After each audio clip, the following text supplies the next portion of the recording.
Muy buenos días a todos, mi nombre es Alberto Ibarra y les doy la bienvenida a Hablemos sobre IA. Hoy tenemos el gusto de presentarles al doctor Carlos Alberto Reyes García. Carlos Alberto Reyes García es doctor en Ciencias de la Computación con especialidad en Inteligencia Artificial por la Universidad Estatal de Florida en Tallahassee. Trabaja en el Instituto Nacional de Astrofísica Óptica y Electrónica desde enero del 2001 como investigador titular C. Es responsable del Laboratorio de Procesamiento de Bioseñales y Computación Médica, y actualmente es el responsable y fundador del posgrado en Ciencias y Tecnologías Biomédicas a partir de agosto de 2017. Es investigador nacional nivel 2 del Sistema Nacional de Investigadores SNI. Fue presidente de la mesa directiva de la Sociedad Mexicana de Inteligencia Artificial SMIA. Sus áreas de interés en particular en investigación son la inteligencia computacional, el procesamiento y clasificación de bioseñales, procesamiento, análisis y clasificación del habla, análisis y reconocimiento de llanto de bebé y clasificación de patrones en general. Ha sido director de 10 tesis de licenciatura, 26 de maestría y 7 tesis doctorales. Ha publicado más de 160 artículos en revistas científicas y memorias de congresos nacionales e internacionales y ha escrito 18 capítulos de libros y editado 16 libros. El doctor Reyes hoy nos presenta el tema inteligencia computacional en el procesamiento y clasificación de bioseñales. Adelante, doctor Reyes. Muchas gracias, Alberto, y pues muchas gracias a todo el comité organizador por esta invitación y permitirme compartir estos trabajos con su audiencia.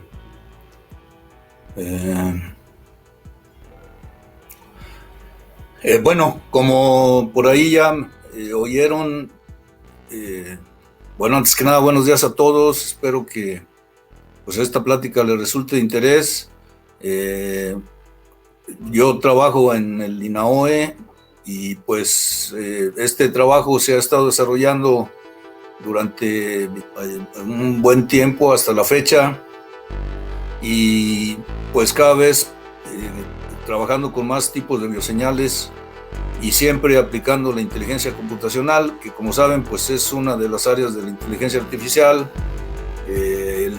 Simplemente lo vemos como la parte más práctica para poder desarrollar sistemas, ¿no? Entonces, procesamiento y clasificación de bioseñales con inteligencia computacional será el tema, ¿no? En principio, una de las cosas más importantes para nosotros ha sido que el interés en desarrollar el tipo de sistemas de diagnóstico, sistemas inteligentes de diagnóstico no invasivo, y en base a eso pues hemos utilizado las metodologías derivadas de la inteligencia computacional. Cada vez esto se está utilizando más en diagnóstico de un número creciente de anormalidades y patologías,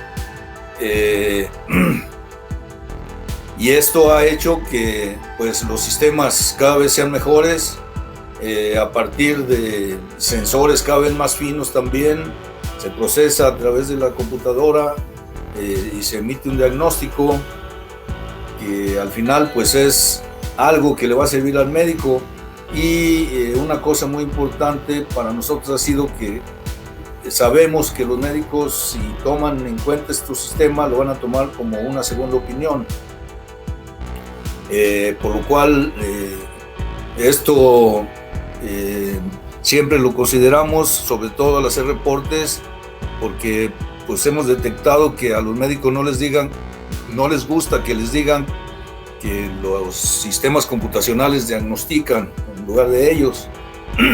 Entonces simplemente mencionamos como una herramienta más que ellos pueden utilizar para que ellos sean los que tomen la decisión y den la opinión final.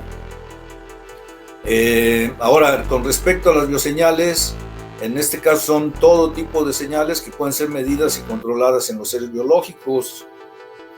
Y aquí tenemos dos tipos básicos, que son las señales eléctricas y las no eléctricas, aunque dentro de estas hay otra gran cantidad de señales que toman en cuenta en el área médica y que en muchos de los sistemas desarrollados se combinan varias de ellas para poder hacer un diagnóstico más preciso. Aquí pueden ver una... Y bueno, nada más mencionaba de las imágenes que las tomamos como si fueran un tipo de señal en particular, dado que el procesamiento, después de haber sido analizadas y segmentadas, van a ser tratadas como si fuera cualquiera de las demás señales. Entonces, aquí vamos a ver algunas... No, ya me está diciendo otra cosa aquí.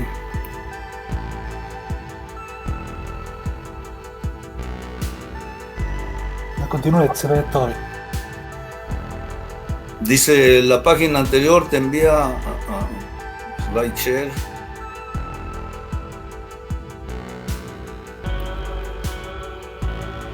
Bueno. Entonces, bueno, dentro de los dos tipos de señales que estaba mencionando, tenemos las bioseñales eléctricas, que son cambios en las corrientes producidas por la diferencia de potencial eléctrico cuando pasan a través de los tejidos o los órganos o el sistema celular. Dentro de ellos, pues uno de los principales es el sistema nervioso. Y algunas de las señales más conocidas son los electroencefalogramas, que nosotros las tomamos con técnicas no invasivas basadas en el registro de la actividad bioeléctrica cerebral, y eso es importante, que es una técnica no invasiva, ¿no? El muestreo en este caso se hace a través de electrodos situados en diferentes partes del cráneo y se obtienen señales de este tipo.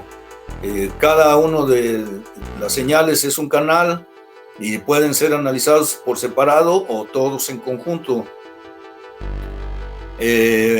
Otra metodología similar es la magnetoencefalografía, y también es una técnica no invasiva semejante a la anterior de electroencefalogramas, solo que en este caso lo que miden es la actividad cerebral mediante la diferencia de los campos magnéticos, que también pues se producen por la misma actividad que está sucediendo dentro del cerebro. Entonces también se capta a través de sensores, aunque en este caso pues los dispositivos para poder captar la señal son mucho más masivos, costosos, y pues no son prácticos para muchos de los fines que nosotros las queremos, pero pues al final sí permiten obtener información directa de lo que está sucediendo a nivel cerebral. Otros de los más conocidos son los electrocardiogramas, que en este caso captan los biopotenciales generados por el corazón, y cada parte del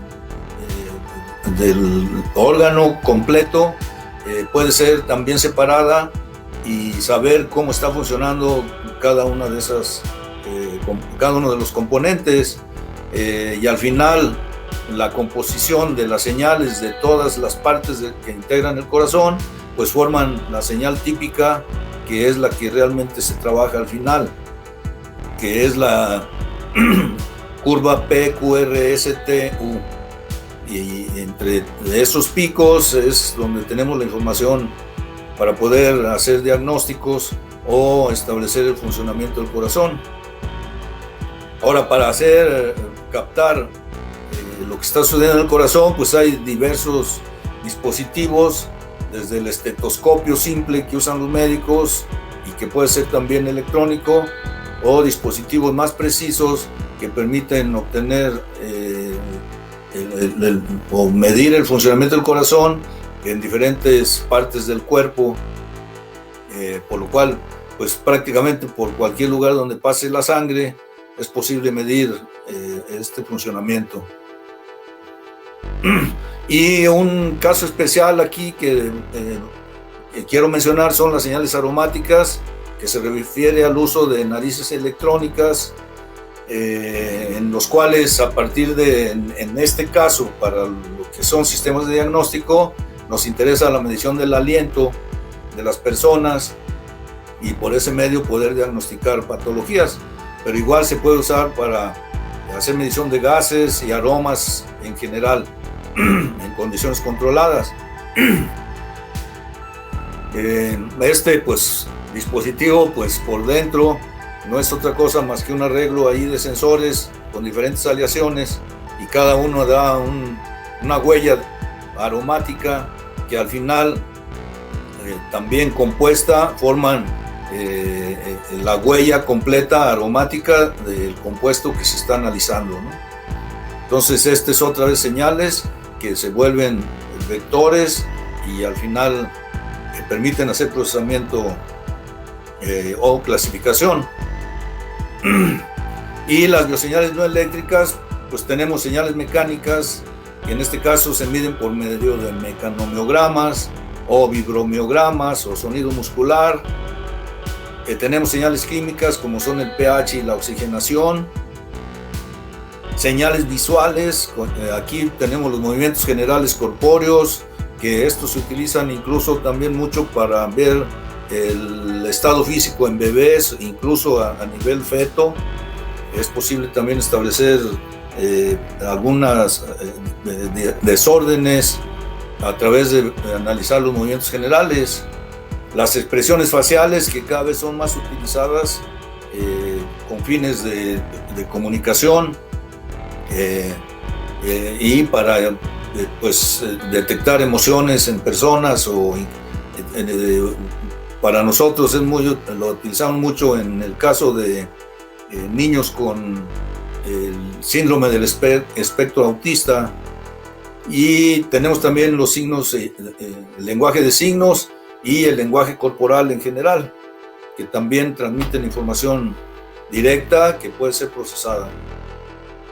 Y luego tenemos las señales acústicas, que también no son eléctricas, y dentro de ellas tenemos las que tienen expresión fonética, que se refiere al habla, y las que no tienen expresión fonética, como el llanto, que pues es en el llanto de bebé, en nuestro caso lo usamos para detección de patologías, y al igual la respiración también es una señal acústica que puede ser estudiada. Ahora, por el lado de la inteligencia computacional, como nosotros la tomamos, sobre todo con el fin de formar sistemas híbridos, los componentes, en este caso, más importantes para nosotros, en principio son las redes neuronales, donde incluimos ahora ya también lo que es el Deep Learning, la lógica difusa, que es la contraparte de la lógica binaria y que permite tener sistemas con razonamiento aproximado y permiten manejar una gran cantidad de información que no necesariamente es 0 o 1, sino valores en el intervalo entre 0 y 1, ¿no? Otro componente muy importante son la mayoría de las partes del aprendizaje máquina, que puede ser combinado con las anteriores. Incluso pues muchos toman a las redes neuronales como parte de los métodos de aprendizaje máquina, pero bueno, buena parte de esta metodología es utilizada también para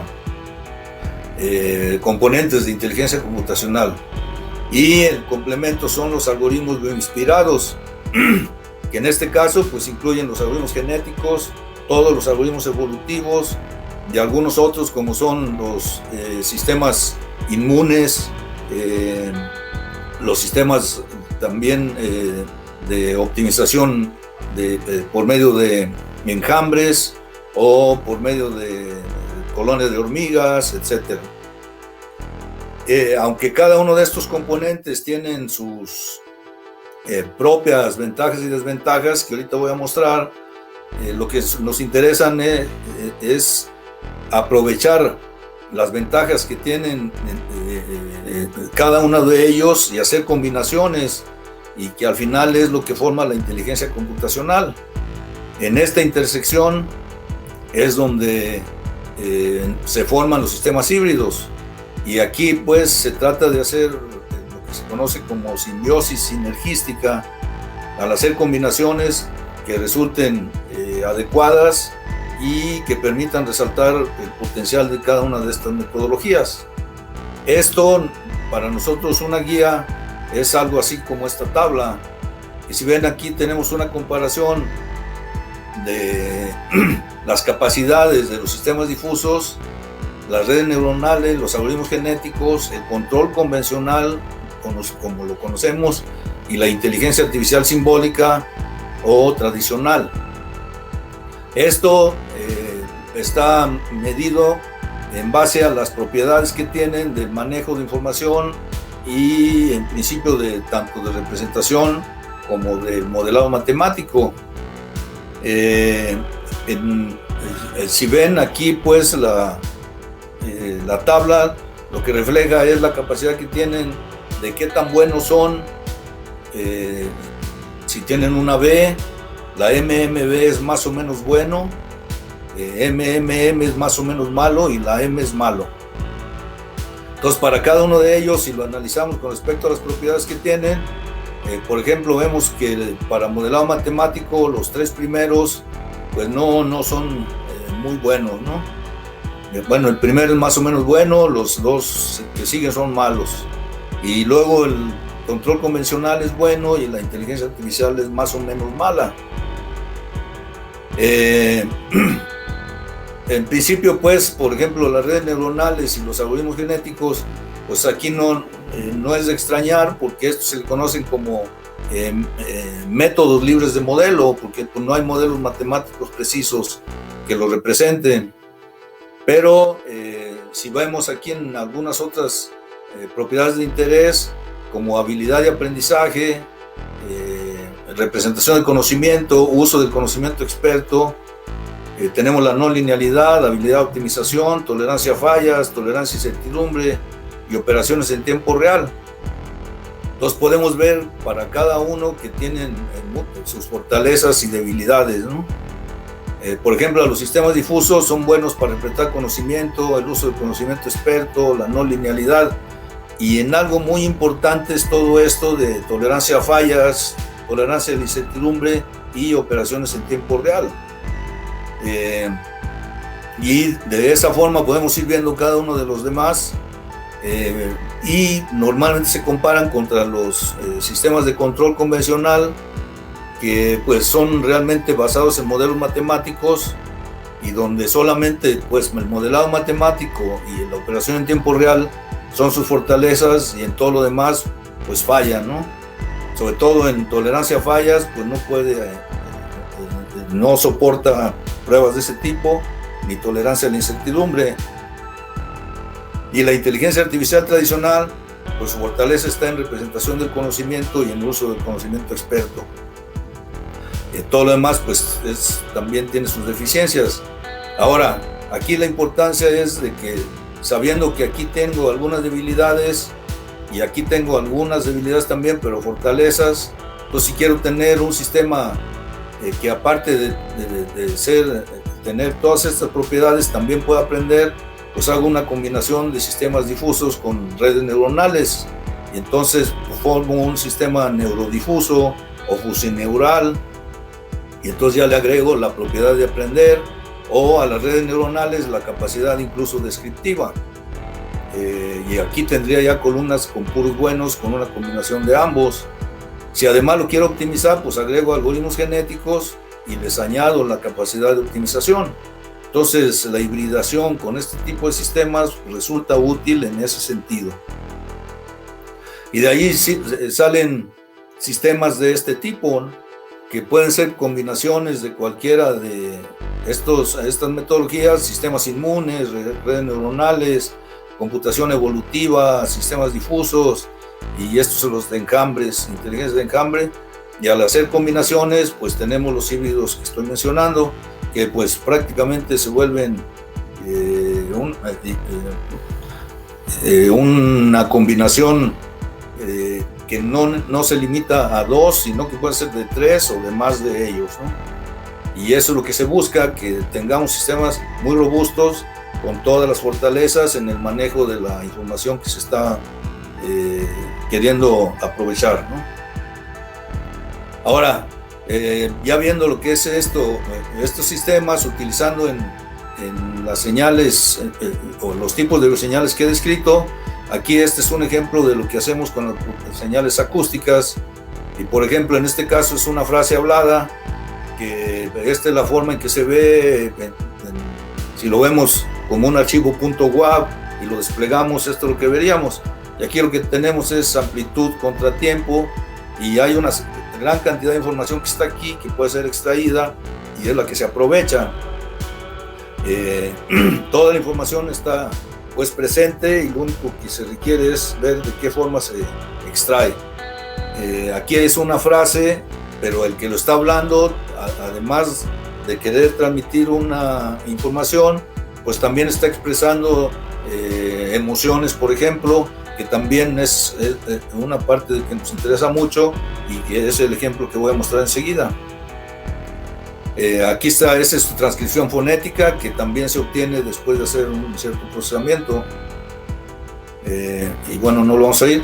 Y el procesamiento completo de todo lo que son estas señales acústicas, y si lo queremos trasladar a prácticamente todas las señales de las que voy a hablar, se captura la señal, se hace su procesamiento en donde se extraen los vectores que representan a esa señal. Posteriormente se pasan a la etapa de clasificación de patrones, y de ahí viene una decisión. Y este es un proceso muy completo, y en este caso se refiere al reconocimiento automático del habla, o reconocimiento o tratamiento de alguna de las señales de habla, no necesariamente para hacer reconocimiento, sino para otros fines, como este que voy a mostrar, que es para reconocimiento de emociones a partir de la voz. En este caso, este es un modelo que hemos utilizado para poder identificar las emociones de la persona que está hablando, y aquí en lo que se muestra tenemos dos tipos de representar cada una de las señales grabadas a partir de, por ejemplo, conversaciones telefónicas o llamadas de call centers, que es la parte comercial de aplicación de este tipo de sistemas, pero se aplican mucho para identificación de las emociones con fines educativos, en tutoriales inteligentes, por ejemplo, o lo usan con fines médicos, y hay quien lo quiere utilizar incluso como detector de mentiras. Pero aquí lo importante es que las muestras que tienen alguna ya clasificación como emoción básica, también puede ser descrita por medio de estas tres variables, que son basadas en modelos que utilizan mucho los psicólogos, y que es realmente como ellos describen cada una de estas emociones. Si ven, tenemos dominación o dominancia, activación y valencia, y cada una de ellas tiene un significado. Por ejemplo, la valencia lo que mide es qué tan placentero es lo que se está hablando, ¿no? Y más que todo, en qué tan positivo o negativo es una emoción. La activación describe la excitación interna del individuo, y este va desde muy tranquilo hasta muy activo. Entonces, esta sería la otra variable. Y la dominación describe el grado de control del individuo sobre esa situación, que sería este. Entonces, una muestra se puede describir en base a estos tres parámetros, que si ven al final se puede describir en grados. Qué tanto está dominando la emoción, qué tanto está dominando la activación, qué tanto está presente la activación, perdón, o cuál es el grado de la valencia. Y de esta forma se puede describir muy precisamente con un modelo difuso, por lo cual por medio de ese sistema, si tengo cada una de estas muestras y la mapeo dentro de mi modelo, lo que voy a obtener es qué emoción es la que se está reflejando. Entonces puedo decir, pues está enojado, si está por acá, pero una cosa muy importante es que puedo decir no nomás si sí o no, sino en qué grado está enojado. Por acá estaría enojadísimo. Si se va acercando más al centro, quiere decir que ya no está tan enojado. Y de esa forma puedo medir pues en grados las emociones que se están expresando. Ahora, si ya lo traslado a ese modelo descriptivo, entonces puedo formar sistemas como estos, con una base de conocimientos generada por este modelo tridimensional, y este sería un sistema de inferencia difuso, que es esto, Fuzzy Inference System, que está formado por estas reglas. Vean, con esta simple regla puedo identificar si lo que está expresando es una emoción de miedo. Si la activación es alta y la dominación es baja, entonces la emoción es miedo. Si activación es alta y dominación es alta y valencia es baja, entonces la emoción es disgusto o enojo. Si activación es alta, dominación es alta y valencia es alta, entonces la emoción es felicidad.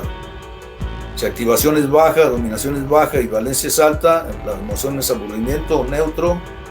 Y si activación es baja y dominación es baja y valencia es baja, la emoción es tristeza. Entonces, si ven aquí con un sistema de 5 reglas, estoy identificando 5 emociones básicas utilizando el modelo tridimensional que mencioné antes. Y este es un ejemplo de un uso muy directo y muy práctico de una aplicación de una de las metodologías de la inteligencia computacional. En el caso ya de la aplicación que hemos hecho, incluso también para poder establecer cada una de estas propiedades, alta, baja, media, se utilizan métodos de algoritmos genéticos para poder ver de qué tamaño va a ser cada una de esas funciones de membresía y qué tipo es el que más nos conviene, y algunas otras características para poder optimizar las reglas, ¿no? Ahora, viendo otro tipo de señal que es el reconocimiento de llanto de bebés, si ven aquí hay una serie de señales y muestra la diferencia entre ellas. Estos son ejemplos seleccionados y claramente se puede ver que sí hay diferencias, ¿no? Pero si tenemos una señal continua, pues se pierden todos estos detalles, y entonces ahí es donde se ve la necesidad de hacer un análisis automático.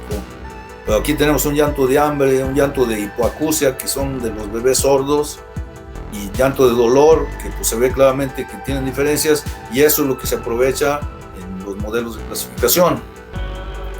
Este tipo de señales, igual que los de habla, pues tienen que pasar por un proceso de extracción de características. Por ejemplo, en características acústicas, unas muy conocidas son los MFCCs, Male Frequency Spectral Coefficients, y de esta forma pues es como se extraen a partir de programas como en este caso utilizando PRAT, que es un sistema muy práctico precisamente para extracción de características acústicas. Aquí hay información extra que no nos sirve para ya el trabajo de clasificación. Por ejemplo, todos estos encabezados que al final sirven como información general para saber qué es lo que estoy procesando, pero al final para la base de datos prefiero eliminarlo, la limpio y me quedo con el vector ya nada más con los coeficientes de interés. Entonces, analizando todos los segmentos de una señal completa, pues obtengo vectores de este tipo, que son los que al final utilizo tanto para entrenamiento como para clasificación posterior. Tienen que estar ya en este estado. Una vez que tengo estos vectores, entonces pasan a los clasificadores, y ese me tiene que decir qué tipo de señal es la que está viendo. Y bueno, este sería un clasificador posible. Si ven, es una red neuronal simple, pero en este caso representa una red neuronal relacional difusa que tiene solamente 2 capas, y aquí en vez de pesos lo que expresa son las relaciones entre las entradas y las salidas, y de esa forma se hace un mapeo que me va a decir cual las clases de la señal que estoy utilizando es a la que corresponde el vector analizado. Esto después de haber hecho el entrenamiento, ¿no? Entonces, una aplicación ya combinando algunas de estas metodologías, aquí este es un sistema híbrido, y si ven, esta es la red neural relacional difusa, y este es un método para optimizar sus parámetros con un algoritmo genético. Y lo que queremos optimizar de este modelo es el número de propiedades lingüísticas, que son la parte de las funciones de membresía difusas, el tipo de función de membresía que se va a utilizar, el método para calcular la salida del clasificador y que nos indique el tipo de procesamiento que se debe de hacer para clasificar, y la tasa de aprendizaje. Todo esto se optimiza por medio de este modelo. O sea, si ven, este es el individuo representando esos 3 parámetros que se van a estar utilizando. Es un algoritmo genético, por eso son valores binarios, y este representa uno de los individuos que se aprueban enseguida y se selecciona el que mejores resultados empiece a dar. Luego se hace un entrenamiento más profundo y ya pero basado en esos parámetros. Entonces aquí cada uno de los individuos que se generan se pasan a la red, y por esta función de aptitud se empiezan a obtener resultados que pues aplicando la serie de operaciones genéticas de elitismo, selección, cruza, mutación, con estos porcentajes empiezan a generar nuevos individuos y empezamos a probar, y de aquí es donde vamos a seleccionar el que mejor resultado nos dé. Pero pues aquí ya es una combinación triple, porque aquí tengo ya redes neuronales combinadas con lógica difusa, y tengo un algoritmo genético optimizando todo lo demás, ¿no? Y es una muestra ahí de un resultado en donde me dice que para este modelo necesito 3 funciones de membresía del tipo pi, y voy a utilizar el método de clasificación max-min, que es un producto relacional que también se conoce como Circlet, y la tasa de aprendizaje es 0.2, y con esto, para clasificar la diferencia entre un llanto de bebé sordo de un normal, pues se obtiene este porcentaje, ¿no? Esta es una muestra nada más de una posibilidad de resultados, y pues varían con la base de datos que le ponga, pero bueno, es directamente ya obtenido de haber hecho esta combinación de metodologías, ¿no? Ahora, este es un modelo ya más elaborado de selección de modelo, y prácticamente aquí lo estoy poniendo como ensamble a la medida, porque lo que obtengo al final es un modelo de clasificación exactamente generado para las características de la base de datos que le estoy proporcionando. Entonces, aquí lo único que necesito es tener repositorios de algoritmos de selección de atributos, de todas las características difusas que se requieren, porque es un modelo difuso también, repositorio de todos los clasificadores que yo quiera poner híbridos, y repositorio de métodos de ensamble. Entonces, a partir de esto, con un algoritmo genético, se empiezan a generar individuos como en el anterior, y lo que espero es que al final la configuración mejor, ese va a ser el modelo de clasificación que voy a estar utilizando para esta base de datos o bases de datos similares a ella. Y aquí pues estas son las características que se seleccionan, más o menos similar a lo anterior. Es una selección general de modelos difusos, y también se seleccionan los métodos de selección de características, procesamiento o qué tipo de procesamiento difuso, el algoritmo de aprendizaje que se va a usar, y otros hiperparámetros para cada método, y la combinación tiene que minimizar el error, y se consideran diferentes modelos, métodos para el modelo de selección en proceso. Y esta es una muestra pues de individuos que se fueron generando a partir de entrenamientos, y para cada uno de ellos hay una propuesta distinta, bueno, por la forma en que trabaja el algoritmo genético, y cada uno de ellos es probado también en un entorno de wrapping, que cada individuo se prueba y se ve qué tan bueno parece ser, y al final ese es el que se adopta y se entrena de una manera ya más precisa.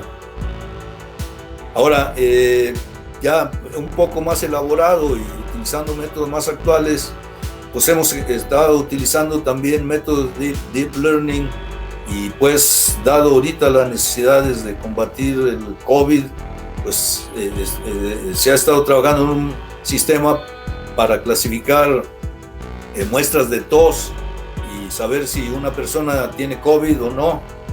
Y para esto pues se ha estado utilizando una red de Deep Learning, donde se analiza el sonido para extraer segmentos de tos, se extraen características MFCC, que si ven son similares a las que se usaron en llanto y que también usamos en habla, pero son las mismas que se usan para la tos, y esta característica luego se vuelven imágenes. Esto es para aprovechar realmente las ventajas de utilizar Deep Learning, que una de sus grandes fortalezas es el procesamiento de imágenes. Y pues lo que se usa es una red convolucional convolutiva, red neuronal convolutiva, y bueno, al final los resultados que se han estado obteniendo son muy buenos, ¿no? Pero es ya pues una muestra también de aplicación a la que queremos añadirle una parte difusa con fines de tratar de dar una explicación también de qué es lo que está pasando internamente, que esa es una también de los modelos difusos que tienen capacidades descriptivas, ¿no? Y bueno, la eficiencia que se ha obtenido es hasta del 97%, ¿no? Ahora, del otro tipo de señales, que en este caso son señales cerebrales, pues estas se captan por medio de diademas, bonetes y diferentes dispositivos, en donde casi siempre, pues, bueno, más bien siempre hay sensores para ciertos puntos dentro del cerebro, y permiten captar pues la señal de esos puntos, y ya luego en conjunto poderlas analizar cada una de ellas, o también juntas, ¿no? Bueno, esta es simplemente la muestra de cómo se capturan las señales. Estas tienen que ser procesadas, se extraen sus características principales, y esas son las que posteriormente van a ser analizadas. Para nosotros nos interesa mucho uno de los paradigmas neurológicos, que es el habla imaginada. Hay otros más utilizados, como es imaginación de movimientos, el P300, los potenciales evocados, y otro de los paradigmas es el habla imaginada, que a nosotros nos ha interesado por varias razones. Primero, las palabras son más directas que imágenes abstractas de movimientos, por ejemplo. Las palabras que nosotros hemos estado utilizando son para manejar lo que sería un mouse dentro de un ambiente de navegación, y el apuntador, y las palabras pues del vocabulario son arriba, abajo, izquierda, derecha, seleccionar. Entonces, pues si lo ven, es más directo pensar en la palabra que en una imagen que me diga arriba o abajo. Ahí cada quien tiene una idea distinta de cómo se va a imaginar su arriba o su abajo. Y si empiezo con izquierda, pues empiezan a pensar ahí en la 4T, o en Chávez, o Cuba. La derecha, pues no se diga, ¿no? Trump y cuánta cosa. Entonces, si pienso en la palabra, pues solamente es la misma palabra para todas las personas. Y eso es lo importante. Ahora, para llegar a esto, pues tengo que hacer, primero, extraer la muestra a partir de un individuo o un participante, por medio de las diademas que acabo de mostrar. Está pensando la palabra, y eso es lo que voy a hacer. Adquiero la señal, la limpio, que este es el preprocesamiento, extraigo las características que me interesan, y en este caso es una wavelet. Luego tenemos un proceso extra de selección de canales que lo que trata es de minimizar el número de canales que se van a analizar sin que se degrade al final la clasificación final. Entre menos canales se analicen, se reduce el uso de recursos y de tiempo de análisis, ¿no? Y ese es el fin. Por lo cual esto es importante, porque si ven aquí tenemos algoritmos genéticos combinados con algunos otros como modelos difusos y random forest, que es un método tradicional de árboles. Entonces la clasificación al final se está haciendo aquí con un random forest y de ahí obtenemos la palabra identificada. Entonces aquí, si ven, hay combinación de metodologías para poder llegar hasta este punto. Este es nada más un modelo de qué estamos haciendo para estimar el número de canales, utilizando un modelo para estimar el frente Pareto, pero a través de una función de aptitud difusa. Entonces, si ven aquí, lo que se está midiendo es el error y el número de canales, y lo que tenemos son descripciones difusas en cada una de estas variables, y a partir de eso, y viendo con la función de membresía qué tan alto o bajo es estos dos parámetros, se va a obtener el punto óptimo del frente Pareto, y ese lo que quiere decir es, bueno, para nosotros el número de canales que debemos utilizar, que en este caso es 7 punto y algo, ¿no? Ahora, una vez que tenemos ya identificadas las palabras, el ambiente en el que se va a manejar es en este tipo de interfase cerebro-computadora. Esta es la pantalla principal, en el cual, pensando en una arriba, me muevo hacia arriba, una izquierda, perdón, aquí no puedo, pero derecha sí, derecha, puedo llegar a cualquier punto con esas 5 palabras. Entonces, con seleccionar, puedo dar un clic en seleccionar. Por ejemplo, si estaba en televisión, me salta esta nueva pantalla. Aquí ya tengo volumen, subir, bajar, cambio de canales, apagar, prender, me voy a Netflix o YouTube, etcétera, ¿no? Y con esas 5 palabras puedo hacer prácticamente el manejo de todas estas posibilidades, a incluso manejar la silla de ruedas, mover la cama de enfermo, hacer labores, dispositivos del hogar, llamadas telefónicas, formar mensajes, etcétera, y solamente son esas mismas 5 palabras, ¿no? Esta interfaz cerebro-computadora es parte de lo que también más nos interesa y es de donde estamos desarrollando más trabajo. El fin es hacer interfaces que permitan hacer esto a personas con discapacidad. Y si ven, ya a través de ese sistema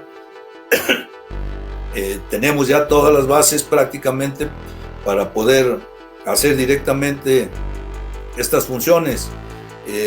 Actualmente se está trabajando en el procesamiento de la señal continua y identificar dentro de la señal continua las palabras que nos interesan para hacer el manejo de la interfaz cerebro-computadora, y actualmente es un trabajo de doctoral, ¿no? Ahora, con respecto a los sistemas olfativos artificiales, pues nada más mencionar aquí todo el tipo de posibilidades a las que se pueden dirigir. Desde el aliento, pues el más simple de todos es el alcoholímetro, que yo creo que a todos por ahí ya nos lo han aplicado, pero hay otros fines que nos interesan, en este caso como fines de diagnóstico. Pero vean, por ejemplo, está para poder identificar el estado de alimentos. En este caso se está aplicando a carne para ver si no está en estado de descomposición, gases peligrosos que pueden ser de este tipo, emanaciones o como el del popo, o incluso se han aplicado para identificar aromas en el universo, que también está lleno de aromas, y hay galaxias aromáticas que despiden diferentes tipos de aroma que pueden ser medidos, y con eso también son una parte para hacer su clasificación. Y pues para clasificación de vinos, de café, etcétera, ¿no? A nosotros nos interesa la parte de diagnóstico, aunque pues hemos hecho algunas de estas otras, sobre todo de vino, de café, de tés, pero en la parte del aliento está por ahí encaminado un trabajo para identificar la diabetes por medio del aliento. Los expertos nos han dicho que el aliento de una persona diabética es un aspecto frutal, pero tendiendo a olor a acetona. Entonces, mientras tenemos las muestras de pacientes diabéticos, hemos estado haciendo algunas pruebas con diferentes concentraciones de acetona. Pero aparte hemos hecho por ahí con muestras obtenidas de unas bases de datos públicas, aplicando nuestros modelos, hacer clasificación de aliento de pacientes con fibrosis quística y comparados contra un grupo de control. Y los resultados que hemos obtenido aplicando, vean aquí, es KNN, Support Vector Machines, Naive Bayes y Random Forest. Pues aquí tenemos algunos resultados que obtuvimos nosotros comparados contra el reportado por el artículo base, que pues aquí en sensitividad al menos pues prácticamente le ganamos en todos. Esto no lo hicieron ellos de precisión, y en especificidad aquí pues sí tienen ellos muy alto, pero aquí nos faltó, yo creo, que hacer un poco más de trabajo. De cualquier manera, pues es tratando de ver qué tanto le podemos sacar a los modelos en la nariz electrónica.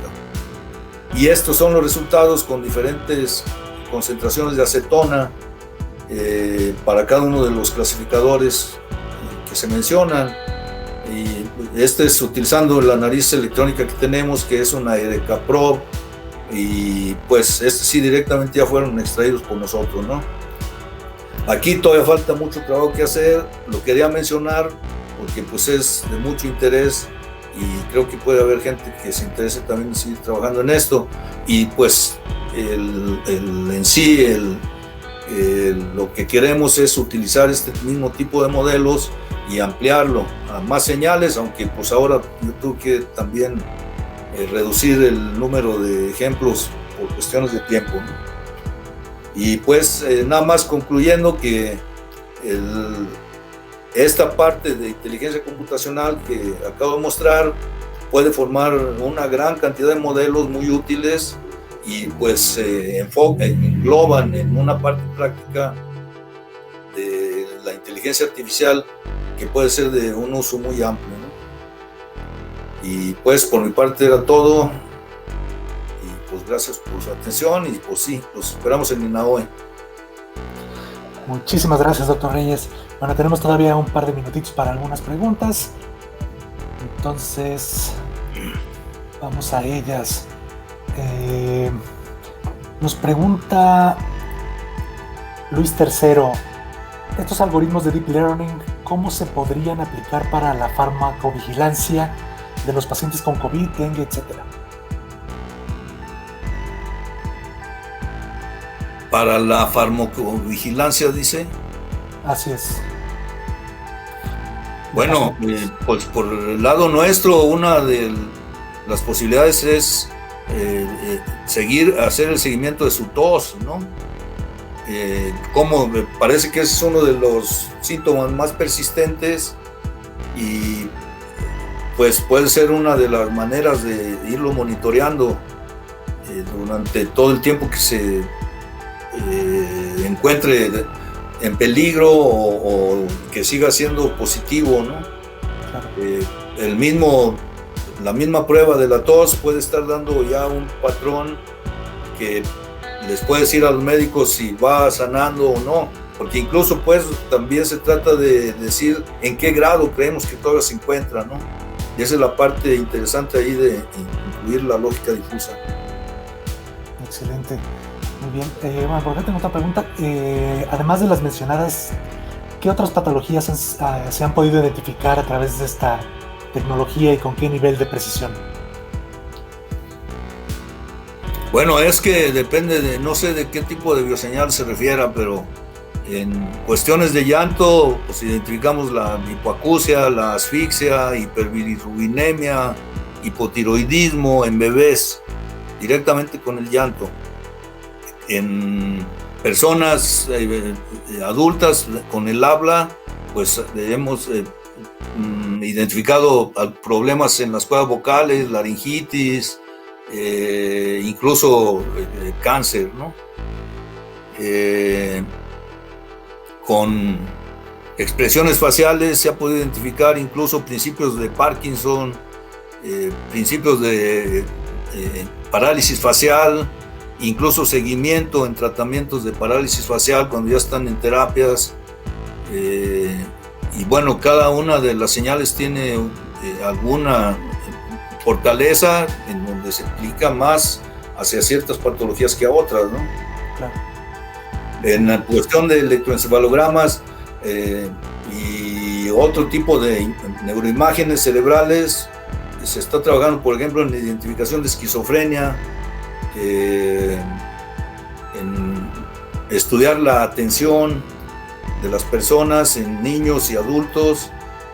Lo estamos utilizando en estrés, reducción del estrés, sobre todo académico, porque tenemos muchas muestras de estudiantes y esto utilizando técnicas como la musicoterapia. Eso es con electroencefalogramas. Bueno, y cada uno tiene hay una gama muy amplia de uso, ¿no? Claro, sí, vaya que tiene una amplitud bastante extensa este tipo de aplicaciones. Tenemos un par de preguntas más. Vamos a darnos un poquito de tiempo, dado el problema técnico, para poder contestar a todas sus preguntas. Entonces, la siguiente pregunta es de Edwin Mendoza León. ¿Qué recomendación daría para poder iniciar en el mundo de clasificación de señales de BCI? Saludos desde Perú, dice. Para iniciar, pues bueno, lo ideal sería que tuvieran una diadema y pues empezar a muestrear ahí, a lo mejor ahorita por el encierro, a los parientes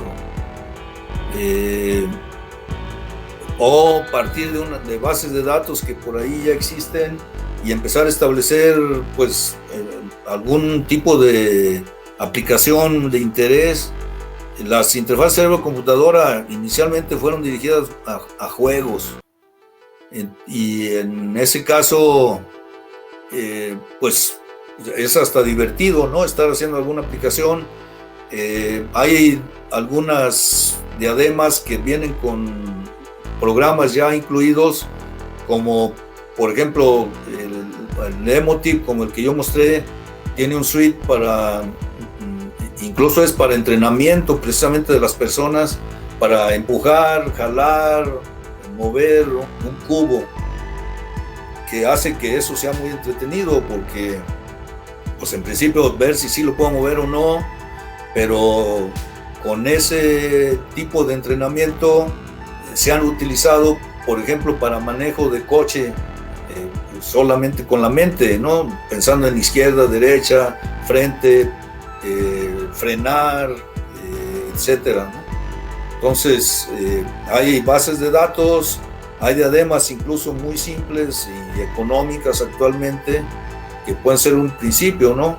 La otra, pues si están por ahí en el ámbito universitario, pues contactarse con personas, por ejemplo, conmigo, y pues a lo mejor en un momento ya que esté abierto esto del instituto, pues también entrar a los laboratorios, y creo que hay más investigadores que están abiertos a recibir estudiantes que estén interesados, ¿no?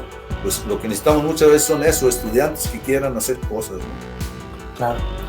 Muy bien, ahora Leobardo Alcántara pregunta, ¿qué aplicaciones pudieran tener estos sistemas de bioseñales en la industria alimenticia? Bueno, principalmente la nariz electrónica, pues ese puede ser un muestreo o una aplicación muy directa, porque se pueden lograr precisiones en el rango, por ejemplo, de lo que tienen los perros, ¿no? El perro puede oler una gama tan amplia de aromas, la comparan con la cantidad de colores que nosotros podemos ver, ellos pueden oler, y nosotros la capacidad que tenemos de oler es igual a la capacidad que ellos tienen de ver, muy limitada, ¿no? Entonces se puede identificar desde el momento en que empiezan a salir ya las bacterias que empiezan a descomponer alimentos o bebidas, y ese puede ser muy útil, ¿no? Es la que yo vería con relación más directa. Hay por ahí también lenguas electrónicas que también pueden ser utilizadas, pero esas sí no tenemos dispositivo, ¿no? Pero al menos con la nariz electrónica sí, esa es una muy buena opción. Claro. Ahora Omar B. nos pregunta, ¿tiene conocimiento de algún dataset público, datos de EEGs, GSRs, TCGs u otros que se relacionen con el conocimiento de estados cognitivos? Bases de datos.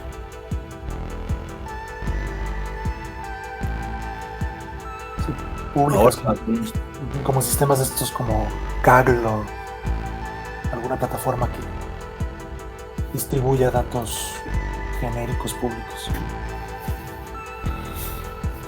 bueno, hay repositorios que pueden contener datos de distinta índole, pero ahorita así de pronto no puedo decir alguna, ¿no? Sí, muy bien, después lo podemos igual publicar ahí en la página de las charlas, ya que nos hace algo de información. Sí, y menos con datos cognitivos, que también no sé bien como qué estaría buscando, ¿no? Claro. Y bueno, por último, Martín Cruz pregunta, la parte de su red neuronal de clasificación de llanto omite la capa oculta de su red y solo utilizó los pesos como clasificadores. La pregunta es ¿por qué se omiten? No, es que la que mostré era una red neural relacional difusa y en vez de pesos usa relaciones. Entonces no hay capa oculta.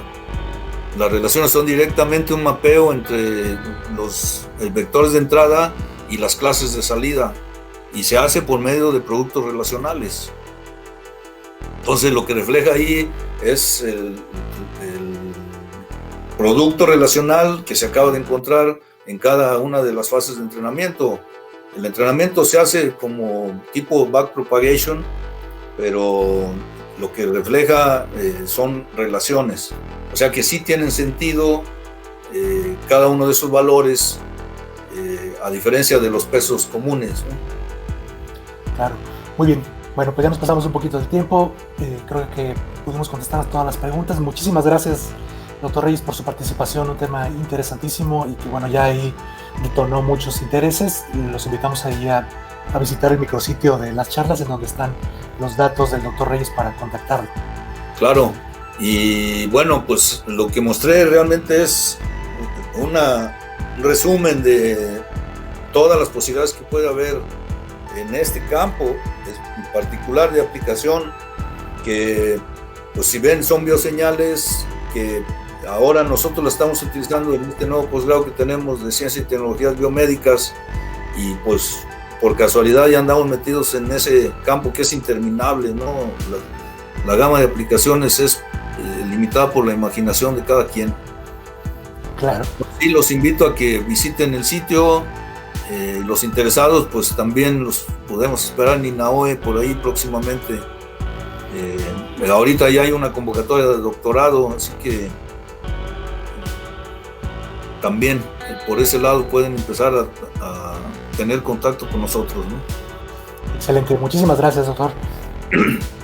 Sí, de nada. Bueno, a mí solamente me resta agradecerles a todos ustedes por su participación y recordarles que la próxima semana Ángel Ramón Aranda Campos del CICESE nos presentará el tema El turismo y la inteligencia artificial en México. Hasta la próxima semana y que tengan un estupendo día.